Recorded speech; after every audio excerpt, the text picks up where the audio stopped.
Number 4. The Patis. The Hellenic Steaming Company was founded in 1857 on the Greek island of Syros. They were the first steam and ship company in Greece, and in 1859 they launched the King Othon. It was a luxury paddle-wheel steel vessel that was built in England. It measured 223 feet long. The King Othon was one of 2 ships built under the rule of King Otto. He was not a popular Greek ruler and was exiled during the 1862 coup. The King Othon's name was later changed to Patis. It was February 23, 1868, when the Patis took 500 passengers from the town of Piraeus to Syros. The Patis's voyage was not an easy one thanks to a storm. The ship crashed into a reef after some sort of navigational error was made by either the captain or a member of the crew. Although the situation on board was chaotic, the captain and crew evacuated everyone to safety. But the accident caused the ship to split in 2 and sink to the bottom of the sea. Divers can still visit the wreckage today. One portion of the Patis is 98 feet underwater, and the other is 164 feet down. The paddle wheel is still visible, and divers have even discovered plates and cups that bear Greece's historic coat of arms. Number 3. The RMS Titanic. The RMS Titanic was a British ship that cost $7.5 million to build. Construction started in 1909 in Ireland. The ship was thought of as unsinkable thanks to its design. It was specifically designed for transatlantic crossings, and business was booming during the early 20th century.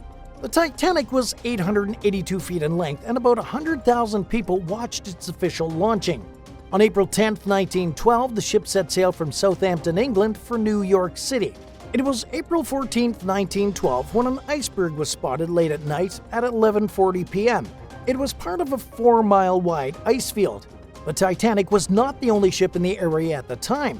Boats in the vicinity messaged each other about the impending dangers. While the risks were communicated to the Titanic, the ship decided not to slow down. It's believed the ship's crew was under immense pressure to get the Titanic from Southampton to New York City on time for the maiden voyage. When the Titanic spotted the iceberg, it was already on a collision course, traveling at 22 knots or 25 miles an hour. Despite amazing efforts employed to avoid the collision, the Titanic grazed the iceberg. Portions of the ice underwater gashed into the side of the ship and created a 300-foot slash. Water then rushed in, putting the ship in serious trouble. The crew believed they would only be able to survive for an hour to an hour and a half. An evacuation was quickly ordered and the lifeboats were set to be loaded. This was by no means a calm procedure, though.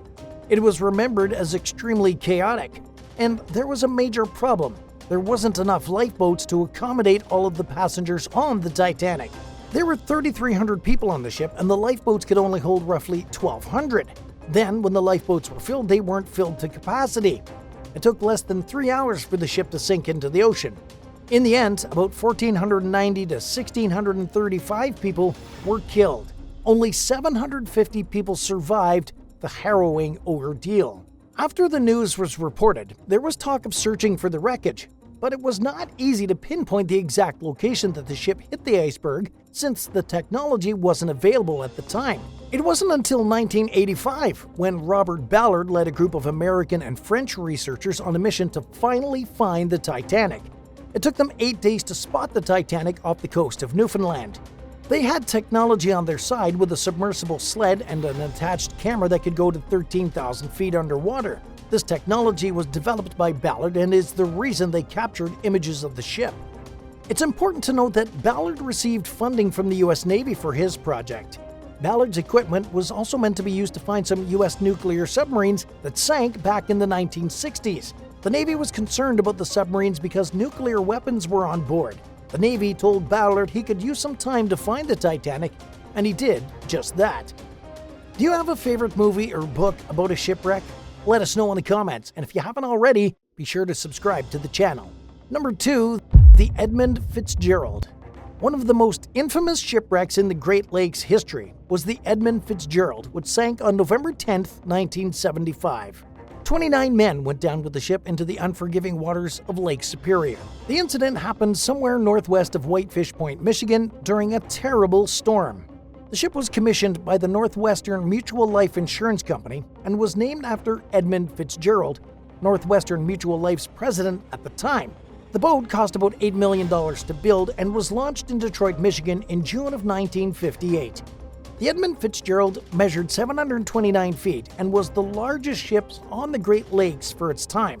Things sadly didn't go well at launching. The boat rolled around violently when it first got on the water. Spectators were almost hit by a giant wave, and one man even suffered a heart attack and died. The Edmund Fitzgerald was the largest ship on the Great Lakes up until 1971. Its final mission took place on November 9, 1975, when it was scheduled to haul iron ore from Wisconsin to Zug Island near Detroit. While on its journey, weather conditions on Lake Superior deteriorated rapidly. Gale warnings were issued, and it was a scary situation for the crew. Hurricane-force winds up to 90 miles an hour with waves reported to be 35 feet slammed into the mighty Edmund Fitzgerald. Another ship on Lake Superior, the Arthur M. Anderson, kept in touch with the Fitzgerald but lost contact around 7:10 p.m. on November 10th. A search of the lake yielded 2 lifeboats from the Fitzgerald, but nobody inside them. Some debris was also found. Rescuers were left with a mystery. Unfortunately, the Fitzgerald sank 535 feet below the lake's surface. A U.S. Navy vessel was sent to investigate the wreckage in May of 1976. They were able to capture video and images of the sunken ship. It was not the last trip to review the wreckage of the Edmund Fitzgerald. Jean-Michel Cousteau, the son of Jacques Cousteau, did a dive to the ship in 1980. The dive was brief, but it was the first time the wreckage had been reviewed since 1976. A series of dives were later done between 1989 and 1995. The 1995 exploration saw divers remove the ship's bell and replace it with a replica. Today, a license is required to make the trip down to the wreckage or to film it. Number 1. The HMS Aabus and Terror. In May 1845, the HMS Aabus and the HMS Terror sailed from England on an Arctic mission to navigate the Northwest Passage and study the Earth's magnetic field. This mission required the best officers, crew, and vessels available. After all, successfully navigating the Northwest Passage was no small task, since it had been a dream of many sailors for hundreds of years. The voyage of the Aabus and Terror was led by Sir John Franklin and his 128-man crew. Franklin had an impressive naval resume dating back to 1800, when he was just 14 years old. Franklin had been involved in a few naval battles, including the Battle of Trafalgar. He'd even sailed to the Arctic and Canada. But there was one issue with him leading the mission. He hadn't been on a voyage to the Arctic for nearly 3 decades, but he was still the man selected for the mission. When it was time for Franklin's expedition, both ships had steam-powered engines, and the steam was piped throughout the ship as a heating system. The officers and crew were subject to below-freezing conditions, so they needed not to succumb to hypothermia. For the journey to the Arctic, they had their bows reinforced with extra wood and iron so they could handle sailing through icy waters. The Aabus and Terror had equipment on board to desalinate ocean water for drinking and to power the steam engines. There was also more sophisticated equipment that allowed the crew to study the Earth's magnetic field. The expedition would not be easy. The ships Aabus and Terror were supposed to sail to the most frigid parts of Canada and stay there for the winter because of the extremely cold and icy conditions. They would be able to navigate the waters and travel to the Northwest Passage during the summer when the ice wasn't as big of an issue. The crew needed to set sail during the summer since they only had 3 months to take advantage of the prime conditions. They would need plenty of calories to ensure survival, so they brought about 8,000 cans of food. Most importantly, there was plenty of alcohol to raise morale. There was enough food and drink for the men to last 3 years. 1,000 books were also available to anyone who wanted something to do to pass the time, other than booze, of course. The Aabus and Terror started their journey on May 19, 1845, with 134 officers and crew, and a supply ship, the Barretto Jr., followed them on the first leg. Their initial goal was to make it all the way to Greenland, which they accomplished in July. There, the ships would be supplied and letters home were sent to Britain. Crew members who faced illness or disciplinary issues during the first part of the journey were sent over to the Barretto for the return trip. The total officers and crew numbered 129 upon the second departure. Their next stop was the waters of Canada and then Beechy Island, which is located on Devon Island near Barrow Strait. According to records, they arrived here and were scheduled to stay for the winter until the next year. The ships were last spotted by a whaling vessel as they sailed into Baffin Bay in July of 1845. The captain of the whaling ship noted that the crew of the Aabus and Terror seemed to be in high spirits. From this point forward, there was no communication from the Aabus or the Terror. It was 2 years after they'd set sail that the families of the crews started to worry that the ships met a terrible fate. What's known from searches conducted from 1854 to the present is that Franklin and his men set up camp on Beechy Island. Tents were found at the site, and there was evidence that a blacksmith set up a work area as well. But the evidence that stood out the most were the graves. 3 of the men on the mission died and were buried at Beechy Island. Their names were John Hartnell, William Brain, and John Torrington. Back in Britain, Lady Jane Franklin, the wife of Sir John Franklin, was persistent in gathering a search party to find her husband. It was ignored at first, but her tenacity eventually paid off. A reward of £20,000, which in today's market would be over $600,000, was offered for finding Franklin and his crew.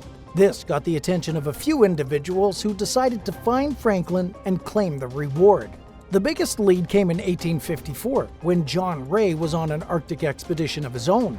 Ray wasn't looking for the Franklin expedition, though. He was exploring the Boothia Peninsula in the Canadian Arctic. The area Ray was exploring was south of Beechy Island, and during his time there, he met some Inuit people who taught him something shocking.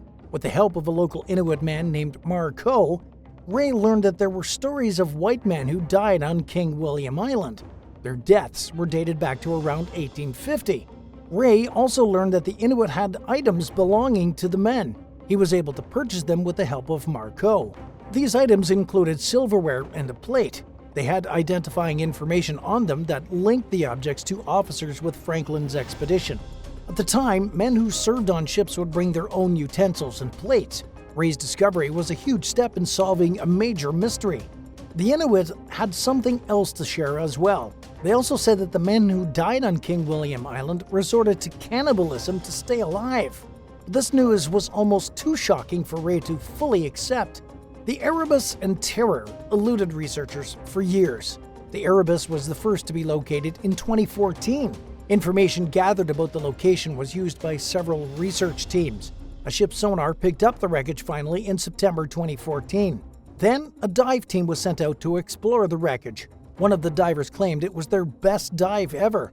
The Erebus was surprisingly intact. They found the ship's anchor and even the ship's bell, which seemed to be in great condition.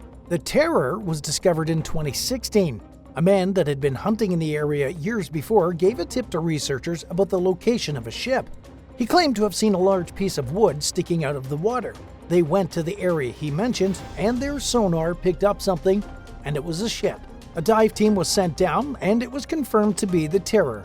Like the Erebus, the ship was surprisingly intact. Are there any ship mysteries you'd like us to make a video about? Let us know in the comments, and if you enjoyed this video, be sure to give it a thumbs up and subscribe to the channel. Thanks for watching. We'll see you in the next one. Bye for now.